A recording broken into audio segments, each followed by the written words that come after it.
is going on YouTube? This is Acid Roots. So I'm going to review a remix album. I'm going to review a remix album by Puff Daddy and the Bad Boy family. Basically, this project is called We Invented the Remix, and it came out in the spring of 2002. So I look after it here just within the fair behind it. Basically, Puff Daddy, this is his follow-up project after dropping this was Puff Daddy's follow-up project after dropping a hit album, I think, in like the summer of 2001 with the Saga Continues as far as this fair is going to happen. I think that was approximately like his third album. He dropped an album in 1999, which came out after the No Way Out album, which I reviewed back in like the late fall of 2024. But I'm going to get to some more Puff Daddy type stuff within the pitch, because he does have a lot of unreleased gems. Puff Daddy does have like a lot of seldom kind of talked about gems as far as this fair is going to happen there, just within the pitch behind it. There's some ones just in particular, I think at least in certain senses, because of I'll Be Missing You and some of those type of songs like I'll Be Missing You and Can't Nobody Hold Me Down, some of those type pitches in the Biggie affiliation, No Way Out, it's always going to do well as far as those first can happen. But some of these later type ones, it just feels like, I don't know, the emphasis of Puff Daddy in these recent times, especially post like his prison sentence and pitches like that, just doesn't seem to get as much recognition. He was a pretty badass type dude back in the day. I mean, despite the fact that he may have had like seeming quirks within the pitch behind it, not to say seeming, I mean it seems like it's within the reality that these quirks have kind of happened, but it's just within the affluence as far as saying that he was a pretty talented musician, just similar within the impact of like R. Kelly and folks like that. Some other type ones, can't think of them as full bound, but just, Michael Jackson, some of those type folks in particular that just caught that particular flack. But he does have some particular flares. It's a pretty stellar type one. It's not a supreme type album, but it's definitely a good look as far as this first can happen. For a remix album, it does pretty solidly well. There's definitely some real standouts on here just with the pitch behind it. Has some excellent type flair. So the concept behind Puff Daddy doing remixes, he had been able to do these since at least like 94, 95 pitches like that, between like the Craig Mack remix that had Biggie on. I think it was like Flavor in Your Ear or something like that as far as those fairs going to happen. Then obviously 1995's One More Chance remix, which continues to be one of Biggie's best songs ever, and just an overall rap song standout even up to this day, 30 years later, as far as this fair is going to happen. So there were a number of times that Biggie was kind of on like R&B remixes and some of those type fairs within the pitch, but it's just kind of the concept that when he said we invented the remix, there is some pretty good truth to that particular fair. There are some good ones on here. It's definitely pretty melded to like the early 2000s within a pitch. In terms like a predominant type one that probably, like, I think this album at least went gold. Actually, it did go platinum within the fair, but it's just kind of the concept. The unfortunate thing is, around this particular time, Puff Daddy did not really have like a label kind of anchor like Notorious B.I.G.'s. There's no one really on here that just would annihilate these verses, something like that was on Bad Boy. This was kind of before Young Jock was on Bad Boy, Gorilla Zoe was on Bad Boy, some of those type folks in particular. This is around the time, I want to say Shine was in prison by the time this particular album came out, so it wouldn't have been him. Loon wasn't really doing much, Black Rob, some of those type folks. There really wasn't anyone to really anchor this particular project. It's not like it shows it's full bound, but just the concept behind it is as far as who could have written, concept about it was as far as who could have written like Puff Daddy's verses. It's kind of within the particulars of just wondering. I mean, definitely some excellent type here when Biggie used to write them was within a pitch. I mean, it has a good style on here. Puff Daddy does some pretty good jobs with this particular fair. It's not like these are bad lyrics just within the sense, but it's just kind of the concept, like I was saying, there's just not like someone that could have just had like the annihilation behind it as far as this fair is. But this is a solid enough remix album. Definitely has some excellent type ones. There's definitely some good dance jumps on here, pitches like that, some good type fare just in the product, and just like in between kind of evening commerce and it's the pitch, like some night step outs, just in the pitch. There's some good types, there's some good type flavors off this particular product. So yeah, 3 singles here, pretty good type fare. It's good promotion for like a remix album. I'm surprised that there were 3 singles, but the first one was just to basically say there's 14 songs on this album, but minus the 2 skits and intros and pitches like that, there's 12 songs. Out of the 12, I wound up recommending 7.5. Basically 7 songs plus the Unfoolish remix, which is also on Ashanti's 2002 album, so I'm not going to count that one as full bounce. So 7.5, approximately 8. But the lead single here was I Need a Girl Part 1. This real excellent type 1. It's like a smarmy and blissful kind of R&B night hop. I Need a Girl Part 1 is like a smarmy and blissful kind of R&B night hop to kind of get here. Just some Benny pizzazz, I'd definitely say, and just kind of some exquisite stunt music as far as what's first going to happen. So this one's just a little bit more R&B flavor. I think a good cat that probably should have been on this song would have been Fabulous. He definitely is good at like these more kind of R&B flavored and just more like jazzy kind of stunt night type ones within the pitch. Is something that Neo, Fabulous, Jamie Foxx, some of those type folks probably would have been on at like the end of the 2000s decade. But back around this particular era, maybe I don't think it would have been that expensive to have gotten Fabulous on this particular song, considering he only had one album out around that time. But I look after it. Loon does pretty good jobs just within the pitch. He's the cat that's on this particular song within the fair behind him, but it's just within the pitch. I guess that probably would have been a slap in the face to his artist Loon to have fucked with Fabulous, who probably could have handled that one pretty excellently when Loon was on his label. So it's just within the pitch as far as him. It's just the concept. Usher's on here in his prime as far as those first gonna have him, his 8701 prime, so some good type pitches. Just basically like getting like a good, this is like a relative good primer for like a song like Usher's Yeah, just with a little bit more glossiness, just kind of in between something like Can't Nobody Hold Me Down for like the 97 type fair, but a little bit before like the crunk type contemporary R&B type songs like Yeah and some of those type ones. So it's just kind of within the pitch, but nice real glitzy type gloss about it. Just kind of a mid-tempo type song with some excellent type fair, just like some embalm just within the pitch behind it. It's very balmy, it's very smarmy type song within the pitch behind it. Probably one of the best songs on this album would be I Need a Girl Part 2. This is a different fare. I Need a Girl Part 2 is a different fare compared to the first one, but these are both excellent 1-2 punch kind of get here. This song is like a vintage, I Need a Girl Part 2 is like a vintage kind of early 2000s spring break kind of party hop. I'd have to say within those pitches, excellent type fare for that. There are plenty of these songs like Fat Joe's kind of Crush Tonight and some songs at 50 Cent and like J-Lo would kind of do some of those type fares, just good pitches like that to some of those type ones. B2K with Bump Bump Bump, some of those type moments. So this song is like a good poolside, this song is like some good poolside kind of get-togethers as far as those fares can have. So this real good taste, something great for like March 25th, March 30th, some of those particular type fairs. Pretty much the whole month of April, Mardi Gras type fashions is pitches like that, where it's going to be places like Cancun and some of those type places, just other places where there'd be Mardi Gras and spring break type fair within the pitches. Good, excellent type conduct, beach balls everywhere, pitches like that, volleyball, some of those particular pitches as far as those fairs going to have them, good type tone. Yeah, probably need to get taken back to some of these type tones. This is just a good type pitch that just reeks of like early 2000s type fairs. Just excellent type conduct to kind of get here. This is some good type pitches. Another one that probably feels like Fabulous should have been on. And I'd probably say like this is another one that Loon is on within the pitch behind it. Genuine is on the song, which is a good type fair because he was doing songs like this. Mario Winans is on the song, and a chick named Tammy Ruggery as far as those pitches can happen. But I look after it. It's just kind of the concept. If you're not familiar with like the Bad Boy roster, it's kind of a pitch that maybe these don't hit as heavily. It's just within the fair, so this is not like a DJ Khaled album within a sense. Not to say anything against Loom, but it's just kind of the concept that I question if I want to say he might have had an album out in like the early 2000s, maybe one or two, something within those pitches, but he did not last as full blown long as within the pitch as far as those first gonna happen. It just feels like he's one of those cats that you would probably say was on the Milk Box Myth. Loon was probably one of those type cats that you would say was on the Milk Box Myth, and as far as those first gonna happen, just because it just didn't seem like he was really promoted within the aspect.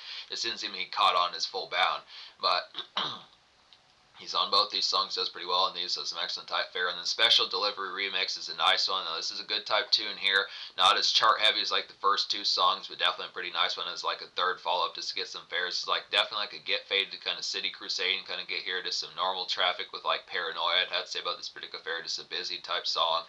It was just kind of the pitch, just something that Ghostface Killah probably would have done. Ghostface Killah is on this song, and I want to say like Keith Murray, Craig Mack. So it's an interesting pitch to get Craig Mack on this song because he had been around since Biggie was alive as far as this first going to happen. So Keith Murray, Craig Mack, some of those type folks. This East Coast type flair within the pitch behind it is good type song within the pitch. This would have been an excellent type song for like Wu-Tang to have done a remix to some of those type fairs, but this is typical type fare, just like big city type fashion, more of like a starry kind of night bliss. So it's kind of like the NY take on like some Tupac kind of Paranoia, just some busybody kind of fast taxi cab type music within the pitch behind it. Just really seems like the production of just having, it's like, I just really like the blood rush and overall quick pace in this particular song. It's kind of the concept that it just feels like something kind of Max Payne like, some of those type pitches are just the consistent kind of pounding kind of impact, just like just a real good taste of like New York kind of city pounding type living song. Movies like Empire and some of those type ones, can't really think of many full bound type movies, but movies like Empire, a little bit of Fast and Furious in there, some of those type pitches that just like that big city kind of blissful type going, just with them more kind of paranoia about it. So just that particular type fare about just a busy type one. Yeah, but also Special Delivery Remix is a great song to smoke to, some of those type fares. So just kind of some city weaving just in the aspect, get some Subway, get some Burger King, some of those type fares, I'd have to say. Good type pitches for that. So yeah, out of the 12 songs on here, like I was saying, I wound up recommending 8 at least, but it's really 7.5 because one song's a repeat song that's on another album. The Unfoolish Remix is the only song I'm not going to talk about on here. It is a pretty kick-ass song. Just basically the One More Chance remix beat, this with the Shanti on there. It's also on her album, so it's just been fair. It's a real, that song is a real excellent type one within the pitch. But the 4 songs I don't recommend on here would be Bad Boy for Life, Dance With Me / Peaches and Cream remixes, and then like Notorious B.I.G. remix, and then That's Crazy remix. So talk about some of these. Like That's Crazy, I like the production fair on that one. Just really felt like a city hop type one. That's Crazy remix really felt like a city hop type one. Just something within the fashion alike. Something like Everyday Struggle by Biggie and like Juicy by Biggie. Just within That's Crazy remix really felt like some day type fair within the pitch. Just felt like a song by Everyday Struggle by Biggie, or like Juicy by Biggie. Some of those just kind of malaise, kind of just mellow, kind of day type fare. If the production fair had not had the typical kind of That's Crazy, they just keep saying That's Crazy with them pitches. This kind of a gimmick type song just was not that catchy within the tone behind it. If that song had not been a gimmick song, I probably would have recommended this one, but it's just kind of within the pitch that. And I felt like sometimes those gimmick songs work within a pitch, like when you think of Big Timers, Oh Yeah, or some of those type ones, just with the pitch behind it. But it just depends upon your patience for how grating the particular like gimmick happens to be within the tone. I think it had like the production fair. This was more sonically set than like the aspect to like the way that the song was kind of delivered upon. It had some folks on here: Black Rob, Missy Elliott, Snoop Dogg, G Dap. Good good batch of folks to be able to do it, but it's just kind of constant, just didn't pull it off as catchy and late. Notorious B.I.G. was just kind of like a house party kind of cookout type one within a pitch. This is probably one of the ones with the more social, kind of more localized type, like some more localized type traditions, like some Get Crunk within a pitch, but this more boom bap type production type fare. This felt like something that Biggie is actually on this particular song. It's one of the few songs that he is on here, apart from Unfoolish remix. It's kind of the concept. It has a kind of unheard Biggie verse within those pitches. I haven't heard that one too oftenly, seemingly, but it's within the pitch. I haven't heard that verse too oftenly, seemingly. Maybe I haven't heard it at all prior to that, but I look within the pitch as far as saying that it just feels like something that really Biggie would have done back in like 1993, something like that. It's kind of a concept of the more kind of traditional, kind of more boom bap type fashion, is something like Gimme the Loot and some of those type ones that I'd say within the pitch. I don't know, it's just a little bit more raw type production on there that just was not as catchy in this within the pitch. It just felt like Ready to Die left over, that just was kind of one of the ones that was just not as hitting. I like the fact that Lil Kim and Puff Daddy are also on the song. It was just a pitch that just didn't have as much appeal.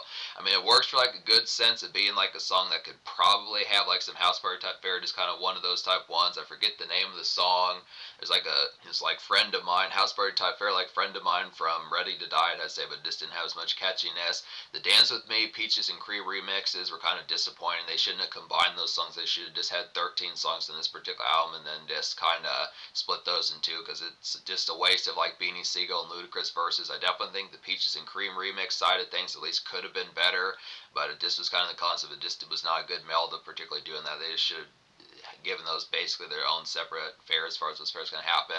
And then basically Bad Boy for Life was just kind of a crummy type one within a pitch. It was not bad within a full bound type sense. It was just kind of a city hop type one. It's more traditional, more things like Gimme the Loot and some of those type ones, like some of those particular type fares that is more out and about kind of city hop within a fashion, and more stuff that like Ghostface Killah, Method Man, Old Dirty Bastard, Biggie, some of those type folks would kind of do within the fashion, just taking it back to 93, 94. But I don't know, the city hop type fare was just a little bit more raw, and just the edge factor of it just did not nail it as full bound. And it's just kind of one that I feel like maybe needed a little bit. I mean, I like the traditional kind of more rugged type fashion of it, but I'm trying to think of a song that Biggie did with it. Probably something a little bit more like, probably needed something with a little bit more flash, like Machine Gun Funk or one of those type ones. Just in the pitch, this was not quite as affable, but still, this album, me recommending 7.5 out of 7.5 out of 12 on here. I'm going to give this album like a 7.25 out of 10. It has some good type pitches, but it's just kind of the more kind of is this kind of the fashion. Some of these production type ones just don't have as much full bound typeness. I feel like the contemporary vibes like the early 2000s work, and I like the taste of like leftover vibes from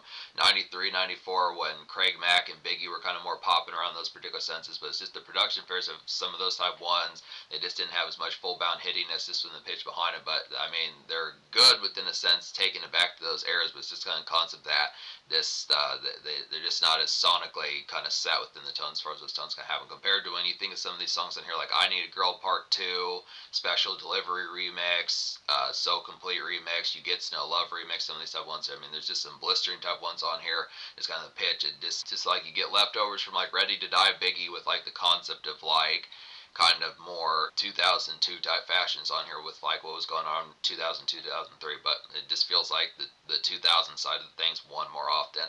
But just to say, so the songs on here I do recommend. So Woke Up in the Morning remix is a real nice one. This is like to like Biggie's My Downfall from Life After Death. This really hits pretty heavily. Just basically that same song. You get a Biggie verse from My Downfall, which it remains unchanged, but then you also get like Carl Thomas on here, which is a pretty good pitch. Spinning that into an R&B song really works heavily. It's like a nice new spin on like a vintage Biggie Downfall song, like I was saying, just some gloomy croons as far as this pitch can have. So it just really turns into something affable just from the pitch behind it. Real excellent type fair. This would have been a real nice one to have gotten like a new Biggie verse on. If somehow Puff Daddy would have had like some extra kind of Biggie verses, something like that, would have been some great type fashions.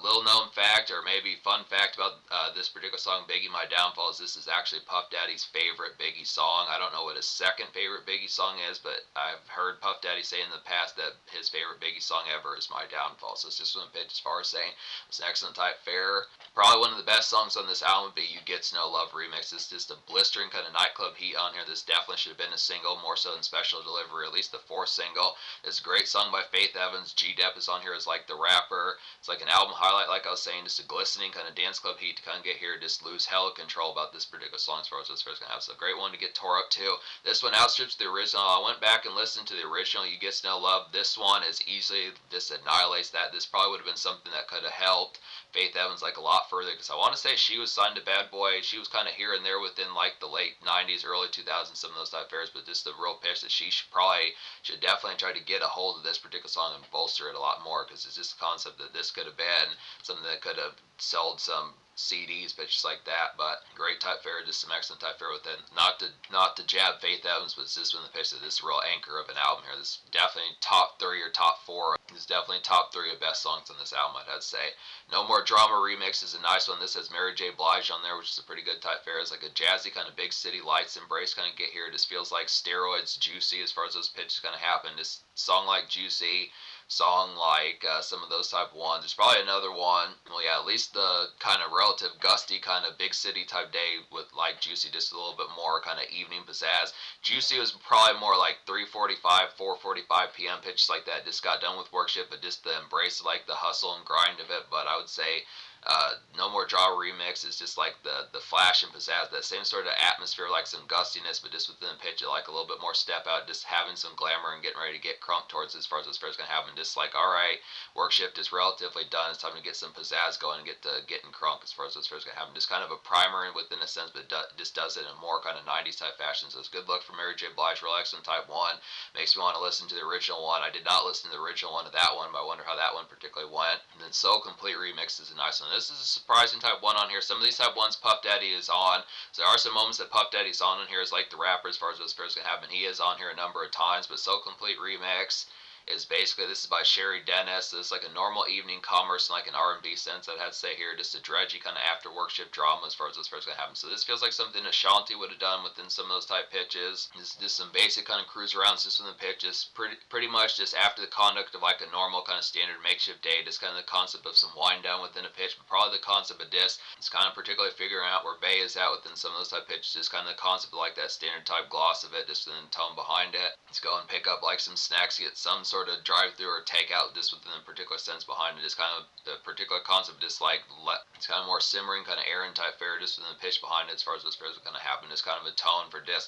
I mean, kind of within the fashion, pretty much like I would say almost like the opposite of No More Drama, or No More Drama remix is a little bit more step out towards getting towards songs like You Get to Know Love remix, and probably like I Need a Girl Part 1, some of those type ones, but just within the pitch it's So Complete, it's more within the fashion of, there's actually not a ton of makeshift songs on here in terms of that particular fashion. That's kind of a concept. This is a good type 1 just within the pitch, it's just more of that standard kind of makeshift type push of a tradition behind, but it's kind of the concept, but just in a more, it's kind of in a more romantic type sense, just within the concept of just not going out and having like, it's just kind of in a more romantic type sense of not having like a blitzkrieg type night within the pitch behind, but it's just standard type fare, just more kind of, it kind of feels like evening makeshift in just a more big city type fashion. So good type tone for that, good type pitch. I want to say that Puff Daddy did some songs like this off of No Way Out, some of those type fairs. There's like one in particular I think it had Is This the End, some of those type ones. So that's just within the pitch. So yeah, I would have to say, so basically I give this album like a 7.25 out of 10. The social score I'll probably give like an 8.5 out of 10. I definitely feel like Within the Pitch has some blistering type ones on here. I feel like even some of the moments that I didn't recommend have some fashions for folks who fucked with Puff Daddy as far back as 93, 94 when Biggie was in his prime and just on the grind as far as those pitch can happen. There are some moments for some of that type fare as far as nostalgia's sake. Some of those type fares Within the Pitch does have some good moments, like some house party type fare just within a more ready to die type fashion. So some of those type moments are pretty good. I definitely like the glitz. Now I will say about Dance With Me, Peaches and Cream remix. I will say about the combined song Dance With Me, Peaches and Cream remix is just the fact that it does have like some social step out kind of glitz. It's just as clumsy in how it handles it. If those songs had been separate, this album probably would have gotten like a lot higher score. I probably would have recommended at least 9.5 out of 13, which would have been some excellent type fare, but just Within the Pitch, it just was kind of clumsy within it. But some social step outs. 3 of the best songs on this particular album would be I Need a Girl Part 1, You Get Snow Love remix, and probably I Need a Girl Part 2. All 3 of those are just some excellent type fare Within the Pitch behind it. There's plenty of these on here. There's some makeshift type moments. I like the city step out of the Mary J. Blige song. It's real glissy. I like the appeal behind that. So Complete remix is a real nice one for some makeshift type wind down Within the Pitch, just in a romantic sense.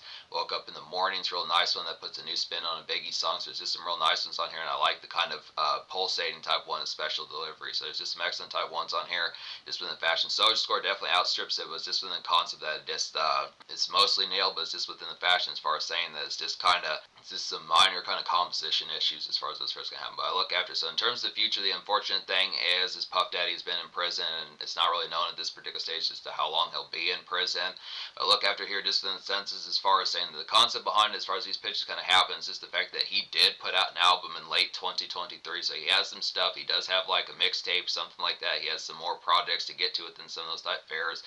I probably will get to some of these type ones down the road as far as this first going to happen, but it's just within the pitch as far as saying that this is a better look than it is, and definitely excellent type concept that has some throwing moments on here that are just not to be found anywhere else, and some great remixes just like the continuation of what he was doing in the 90s.